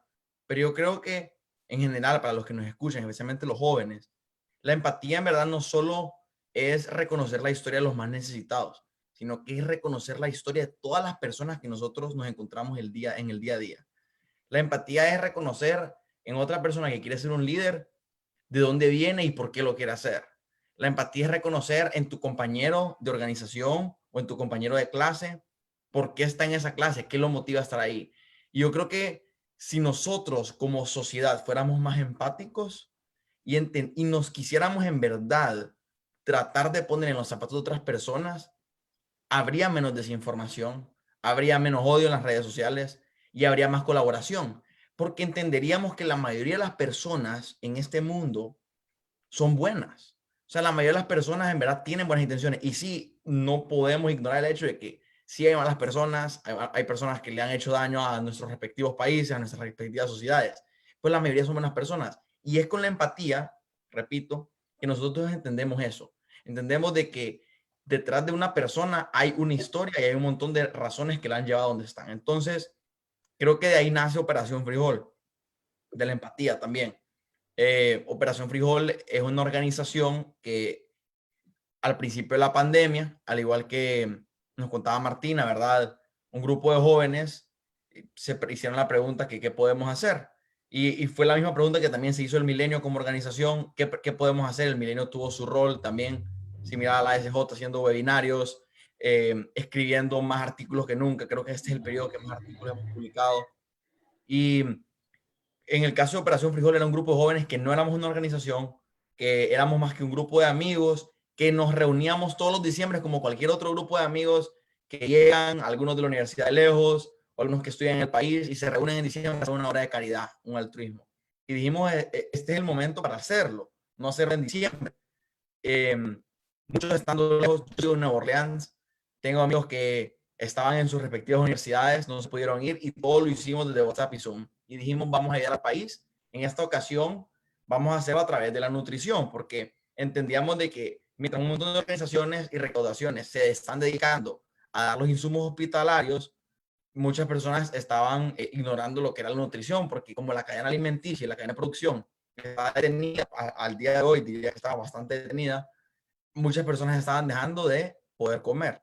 Entonces nosotros incursionamos en eso, en realidad al principio súper motivados porque era una obra de caridad, pero para ser sincero, y es importante que la gente entienda esto de Operación Frijol, nosotros a medio camino, mientras ya habíamos recolectado como 600,000 lempiras, que era 60% de nuestra meta inicial de 1,000,000, y habíamos dado como 2,000 canastas, nos damos cuenta de una realidad que es, hey, la canasta es algo fugaz. La canasta es algo que, si bien es cierto, puede ayudar a las personas en este momento específico de vasta necesidad, pero en 2 semanas la necesidad va a prevalecer. Entonces, ahí es donde la organización reconoce y los jóvenes dentro de la organización reconocen que el rol más importante de Operación Frijol no estaba en la canasta, sino en la concientización del proyecto y del altruismo en general. Y es cuando nosotros como campaña empezamos a hacer nuestro marketing más hacia la concientización que hacia la recaudación. Empezamos a decirle a las personas, y el mensaje interno también era, ok, ¿qué vas a hacer vos? En un mes, cuando todo eso esté peor, ¿qué vas a hacer vos como joven? ¿Vas a tener otra organización? ¿Cómo vas a juntar a tus amigos? ¿Cómo vas a actuar? Entonces, eso es algo bonito que tuvo Operación Frijol y que la verdad es que invito a los demás jóvenes a hacer, y es que entendimos de que como organización tenemos que buscar, y como jóvenes, proyectos sostenibles, proyectos que sean a lo largo, y motivar a otros jóvenes a hacerlo. Nosotros hemos visto cómo, y no se lo quiero atribuir directamente a Operación Frijol, pero definitivamente después de la concepción de Operación Frijol hemos visto el crecimiento de un montón de recaudación de organizaciones altruistas. En la plataforma que nosotros recaudamos el dinero, que se llama abrazos.org, solo habían 5 campañas de recaudación previo a Operación Frijol. Y menciono, abrazos.org es el GoFundMe hondureño, hecho por hondureños, es un emprendimiento social súper bonito. Después de nuestra creación y nuestra recaudación en Abrazos, ahora hay como 35 recaudaciones distintas. Entonces, atribuye un poco a que Operación Frijol, en vez de enfocarse en estamos recaudando, apláudanos, nos está yendo súper bien, nosotros nos enfocamos en, no, por favor, si es posible que ustedes pueden llegar a un sector de la población que nosotros no podamos, creen sus propias organizaciones, hagan sus propios esfuerzos desde su lado. Entonces, bueno, Operación Frijol a este punto, y ahí tuvimos una reunión muy, muy bonita, la verdad, con el equipo de marketing. Estamos viendo hacia el frente cómo hacemos estas oportunidades que sean más sostenibles. En este momento estamos desarrollando una campaña, y la verdad que lo voy a decir aquí, ojalá no me regañen mis colaboradores, pero queremos hacer una campaña sobre que va a tener que ver con la salud mental. Entonces, yo sé que muchas personas van a decir como que ¿y dónde está la mezcla entre nutrición y salud mental? Y la verdad es que, bueno, nosotros así como mencionó Martina, nos hicimos la pregunta, okay, ¿en qué podemos, o sea, en qué podemos ayudar? Y dentro del equipo nos dimos cuenta que teníamos como 3 psicólogos y todos con contactos en diferentes organizaciones que ayudan a la salud mental. Tenemos también el equipo de mercadeo que es muy bueno. Entonces, ahí es donde nos dimos cuenta, definitivamente aquí es donde podemos entrar porque teníamos a las personas capacitadas para ello. En verdad, la campaña está por venir. Yo sé que me van a regañar, pero va a estar muy bonita y espero que en verdad tenga el impacto que tuvo Operación Frijol en su inicio, que al final del día es motivar a otros jóvenes a levantarse de sus sillas y hacer algo al respecto, entender de que, no me voy a cansar de repetirlo, de que nosotros tenemos privilegios y de que nosotros tenemos como jóvenes privilegiados de alzar la mano a otras personas para que ellos también se empoderen y tengan oportunidades. Y va a ser difícil en realidad. Muchas personas preguntan, ¿y cómo le puede dar una oportunidad a una persona que no tiene privilegio, que no ha tenido educación? En verdad que es bien difícil como que solo levantar a esta persona y empoderarla de un día para el otro. Pero yo sí creo que si nosotros nos empoderamos, los que estamos con algún tipo de formación y educación, vamos a eventualmente crear instituciones fuertes como las que ya hay en el país, pero vamos a crear aún más instituciones fuertes y esas instituciones fuertes, asimismo y posiblemente un gobierno mucho más fuerte y mucho mejor ordenado y con mejores objetivos y con personas más calificadas, va a poder levantar a estas personas que nunca han tenido oportunidades, formaciones, privilegios.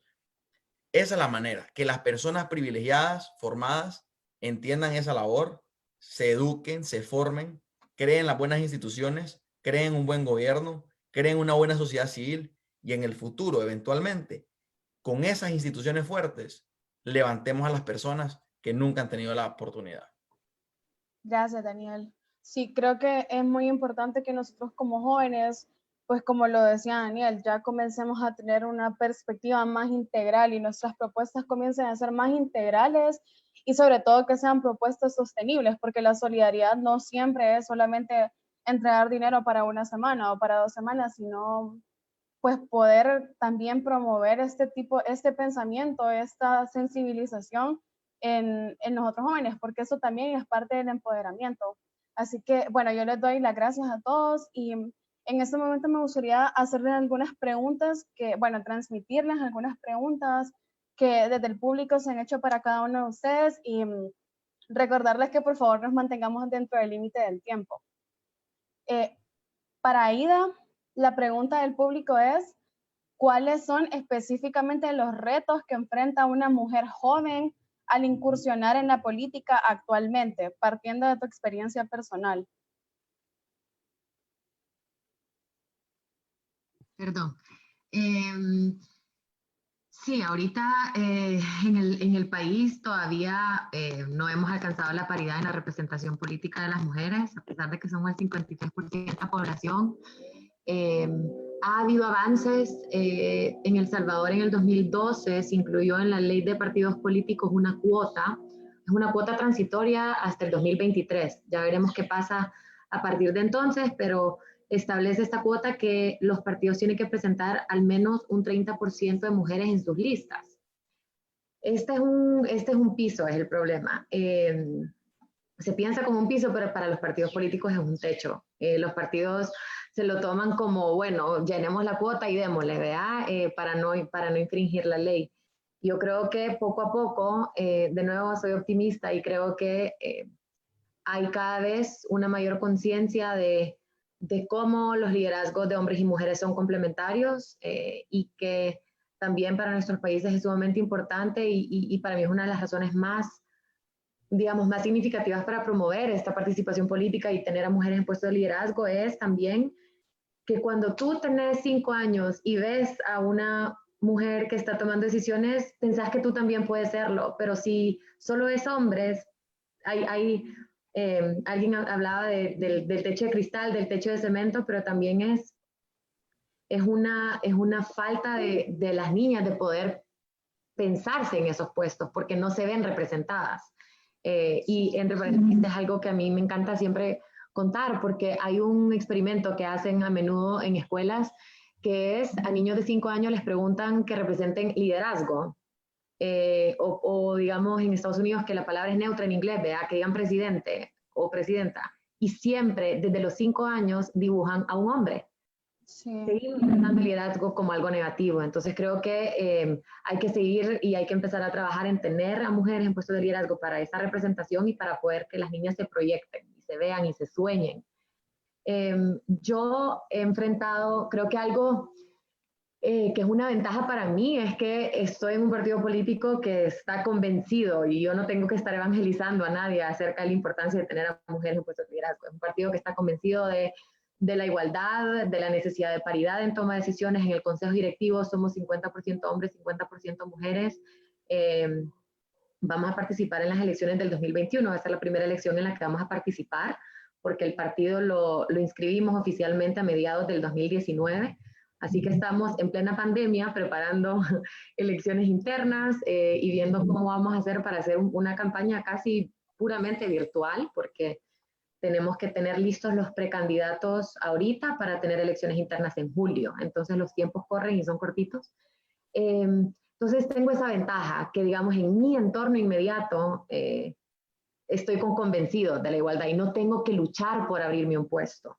Pero cuando veo y me relaciono con otros partidos políticos y hablo con mujeres jóvenes de otros partidos políticos, veo que no es el caso, que un montón de casos las usan para llenar cuotas, las meten solamente de suplentes, no son las propietarias en las listas y en las candidaturas, las meten como suplentes para llenar esa casilla. Y algo que lo mencionaba en el cierre de mi intervención anterior es la violencia política contra las mujeres y que esto es mucho más claro con las redes sociales. Hay un estudio de ONU Mujeres que habla de que una mujer es 28 veces más propensa a que la insulten en redes sociales que un hombre. Y los insultos son, por supuesto, de categorías diferentes. Sí. Yo lo enfrento absolutamente todos los días porque claramente hay una maquinaria de troles impresionante y muy eficiente en cuanto tú pones un tweet crítico, un post crítico, una postura, digamos, que no está alineada con la línea oficial, por supuesto que te llueven los ataques y no son ataques atacando tus ideas, porque eso me encantaría que pudiéramos debatir, sino son ataques insultándote, denigrándote, haciendo insinuaciones de cómo obtuviste tu puesto en un partido político, ataques, insultos que por supuesto no se les hacen a los hombres. Entonces creo que eso es algo como el mayor obstáculo que yo veo y no es un obstáculo, o sea, no lo saco a colación porque me afecte a mí o me duela a mí, sino porque yo veo como esto desincentiva a otras mujeres a querer entrar. Hay muchísimas personas y muchísimas mujeres jóvenes que quisieran participar de política, pero ven esto como un costo demasiado alto, porque ponen tu vida personal, porque te atacan, porque te insultan, porque sacan fotos de contexto, y es un sacrificio, digamos, y aquí se está hablando también de la posibilidad de promover una ley de violencia política. Se está tratando de concientizar y estamos impulsándolo con todas las mujeres que lideramos partidos políticos en el país, con la ayuda de organizaciones internacionales y el Instituto de la Mujer en el país. Y también creo yo que hay un trabajo que hacer de concientización en el órgano judicial, no solo obviamente en los partidos políticos y en la sociedad y en cómo los medios abordan a las mujeres en la política, que debería ser no contando la ropa que andan el día que se juramentan como diputadas, que eso sigue pasando, sino las posturas, las propuestas. También en el órgano judicial hay muchísima falta de educación y todavía tenemos un órgano judicial bastante machista, bastante prejuicioso, donde no se le da importancia a estos ataques, a estas amenazas. Entonces hay mucho por hacer, pero creo que ese es actualmente uno de los temas principales. Hay una cultura que sigue siendo, percibiendo liderazgo como masculino, pero también hay una facilidad de ataques en redes sociales que afecta de forma desproporcional a las mujeres. Gracias, Aida. Bueno, para Rafa, la pregunta, recordando que la tenés que responder entre 2 y 3 minutos, es ¿qué espacios de participación ha promovido o se pueden promover desde ASJ para fomentar el pensamiento crítico y levantar la voz ante actos de corrupción o arbitrariedades? Bueno, yo lo relacionaría con lo que estamos y queremos hacer en relación al proceso electoral de 2021, tanto el primario como general. Ahora mismo tenemos un proyecto que justamente se llama Proyecto para la Promoción de Reformas Electorales Transparentes y Efectivas. Uno de nuestros focos es la promoción de la participación política ciudadana, pero obviamente haciendo un énfasis en los jóvenes, para poder vincular.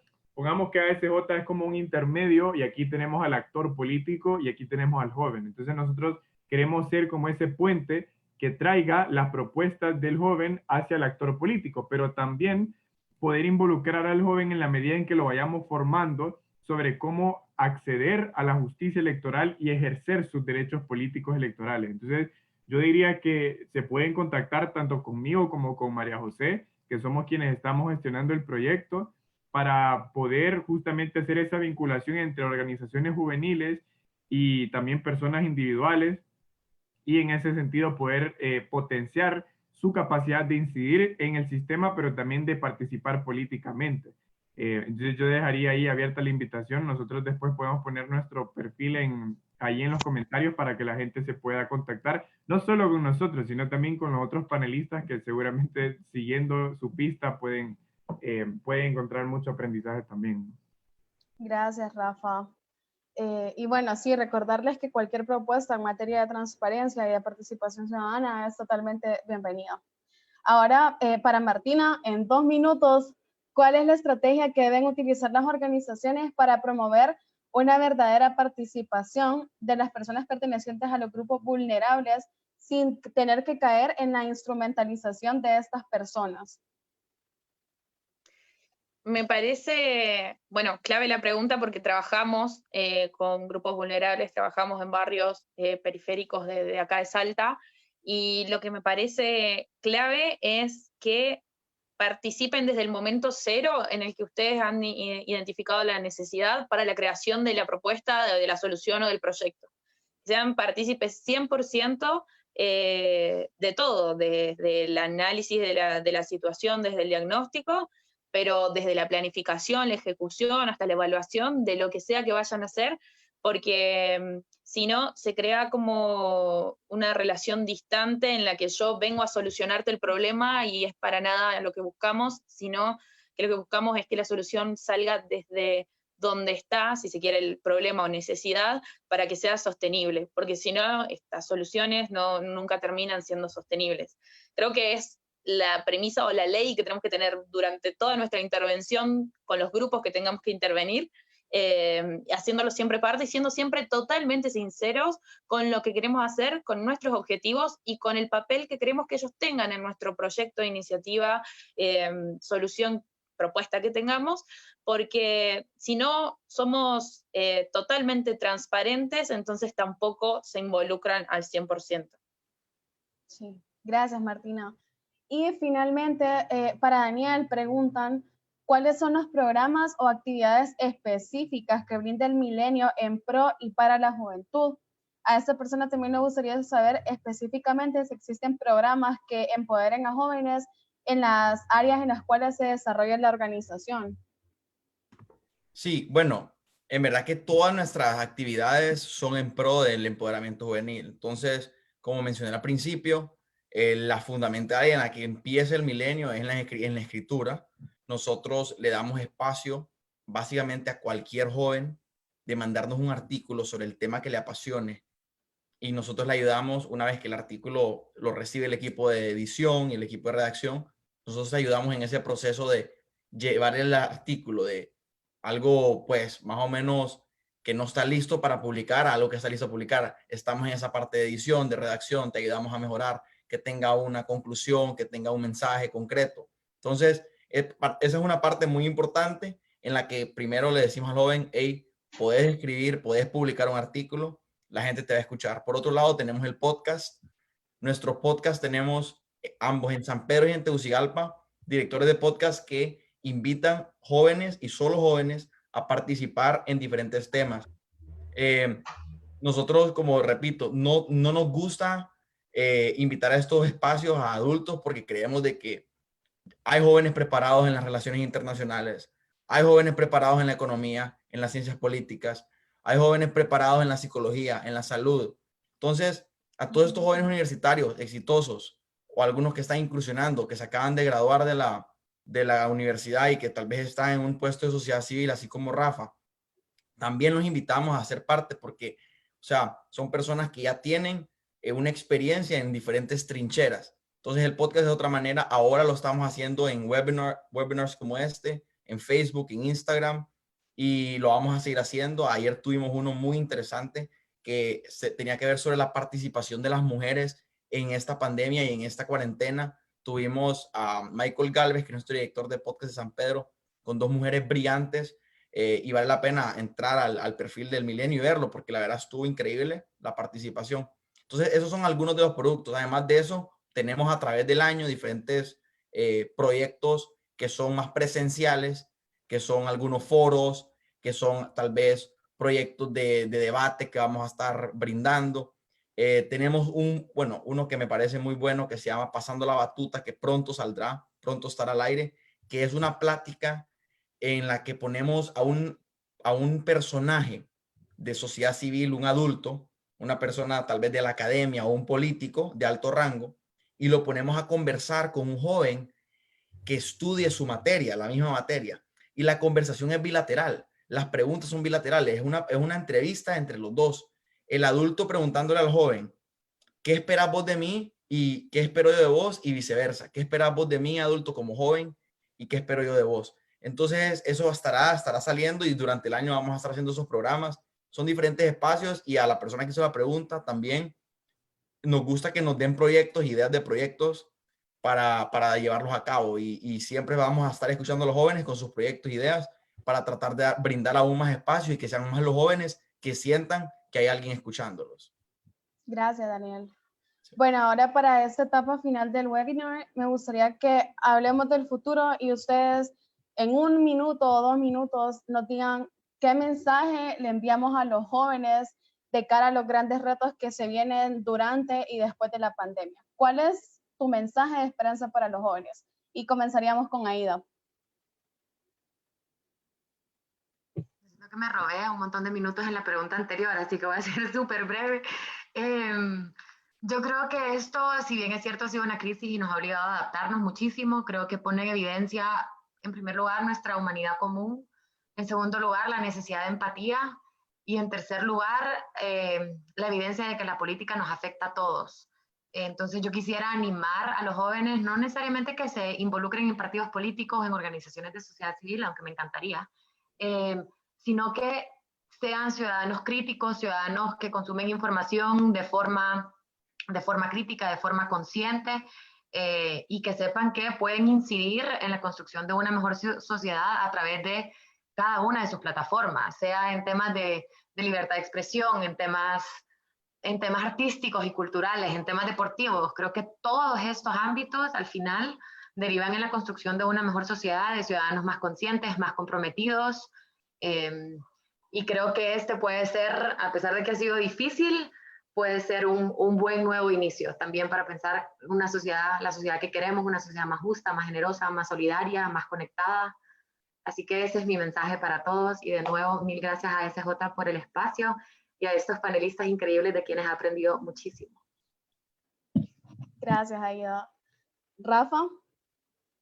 Bueno, yo diría que con el COVID el COVID no es ni el inicio ni el final de la corrupción, la impunidad y la pobreza. Eso son problemas que los hemos tenido, se han acentuado ahora y los vamos a seguir teniendo porque tenemos a las mismas personas en los cargos donde se toman las decisiones que generan esos flagelos. Entonces yo creo que el mensaje es justamente, primero, a que los jóvenes busquen formarse. Yo pienso que si uno quiere participar y tener ese valor diferenciador con los que ya están, es porque tenés que llevar algo que ellos no tienen, y es justamente la preparación, pero aplicar esa preparación a la toma de decisiones. Entonces yo los motivaría a que continúen con su formación universitaria, si ya salieron de la universidad, buscar una maestría, pero también en paralelo leer mucho, informarse mucho, no solo de lo que pasa en Honduras, pero de lo que pasa en la región y en el mundo. Al final somos parte de una misma sociedad global y para salir adelante Honduras necesita a otros países y El Salvador también, Argentina también. Entonces yo los invitaría a eso, a que continúen su formación, pero que busquen los espacios de participación y que para encontrar ese camino, entonces pueden buscar qué es lo que han hecho jóvenes como Aida, Martina y Daniel para poder dar ese paso al frente, involucrarse y tener el impacto que han tenido. Gracias, Rafa. Martina. Sumando a lo que dice Aida, lo que dice Rafa, comparto totalmente, así que les hago retweet. Y, y agregar que, si bien, como dice Rafa, los problemas que teníamos antes los seguimos teniendo y los vamos a seguir teniendo en la nueva normalidad, digamos que no cambió eso, sino que incluso en muchos aspectos se acentuaron. Entonces, ver qué aprendizajes sacamos de esto y cuáles son nuestros puntos en común, como este gran punto en común de velar por la salud, este gran punto en común de quedarnos en nuestras casas, ver que somos capaces de llegar a esos puntos en común. Entonces, no olvidarnos los aprendizajes que estamos teniendo en este proceso para aplicarlos en todas nuestras vidas e involucrarnos, ¿no?, en lo que nos interese, porque como decía Dani, y lo cito, que no todos vamos a estar en política, no todos vamos a estar en organizaciones de la sociedad civil, pero sí que se necesitan liderazgos jóvenes en todos estos ambientes y en todos los niveles. Así que invitarlos a que accionen, porque con la acción, con ese primer paso, es como se aprende a liderar. No hay otra forma. Gracias, Martina. Daniel. Bueno, primero voy a tomar dos cosas, ambos de los participantes, de Rafa y de Aida. Me parece súper importante que reconozcamos todos los jóvenes cuál es nuestro llamado, cuál es nuestra pasión, y que nos eduquemos en eso y sigamos apasionados a través del camino de eso, que pensemos todos los días qué queremos hacer con nuestra educación, con nuestra formación, con esta pasión que tenemos, y tratar de educar a las personas, tratar de formarlas, informarlas. A mí me parece que las redes sociales, más que un instrumento de desinformación, se puede usar como un instrumento de información en el cual todos los jóvenes emitimos qué es lo que hemos aprendido y lo digerimos y lo hacemos, como dijo Aida al principio del webinar, ¿verdad? Este lenguaje técnico, y hacerlo simple para que la gente se informe. Y por otro lado, me parece súper importante el activismo de los jóvenes. Me quedo con el concepto de Satyagraha, de Mahatma Gandhi, que es esta búsqueda de la verdad, pero que en verdad es como es un concepto que en verdad rodea un montón de cosas. Es la búsqueda de la verdad, pero es la búsqueda de la verdad a través del activismo, a través de la paz y la no violencia. Es entender de que nosotros podemos hacer grandes cambios cuando nos apegamos a la verdad y nos mantenemos fieles en nuestros principios, en lo que creemos, y no cedemos a las malas prácticas, no cedemos al mal, no cedemos yo diría también a veces hasta la cultura que se crea a veces en un país de odio, y lo vi en los comentarios con muchas personas, cómo detenemos el odio, la violencia. Es dando el ejemplo y es manteniéndonos fieles a sus principios, por más que hay días que leemos un mensaje, y también se mencionó en este webinar, leemos un mensaje que nos dicen que no, que ¿por qué estás en política? ¿Por qué estás en sociedad civil? ¿Quién te dio derecho de tener una opinión? Pero en realidad, o sea, es que esos mensajes te motivan a entender de que tenés que seguir ahí, que tenés que motivar a otros jóvenes a seguir ahí, y que eventualmente un día todo en verdad va a valer la pena. Entonces me quedo con el Satyagraha, y que la gente, así como dice Rafa, lean bastante, pero lean también activismo histórico. Hay grandes activistas en la historia que nos dan un ejemplo y una huella de lo que nosotros como jóvenes podemos hacer. Gracias, Daniel. Pues yo puedo decirles que es muy importante que sepamos que en nuestras manos está la responsabilidad de transformar esas estructuras que tanto daño nos han hecho y de luchar por la prevalencia de los derechos humanos. Que este es el momento ideal para darnos cuenta de que realmente podemos hacer algo por nuestros países y, por qué no, también por la región, aunque en muchos casos enfrentemos los obstáculos que se derivan de ser jóvenes, nosotros podemos lograr esos cambios que tanto hemos estado esperando. Y apoyando lo que decían Rafa y Daniel, nosotros vamos a visualizar estos cambios en la medida que nos preparemos para alcanzarlos. Nosotros también podemos ser analistas, podemos ser críticos, podemos edificar y podemos aportar. Así que yo los invito a que comiencen por creer que pueden y se liberen de los prejuicios.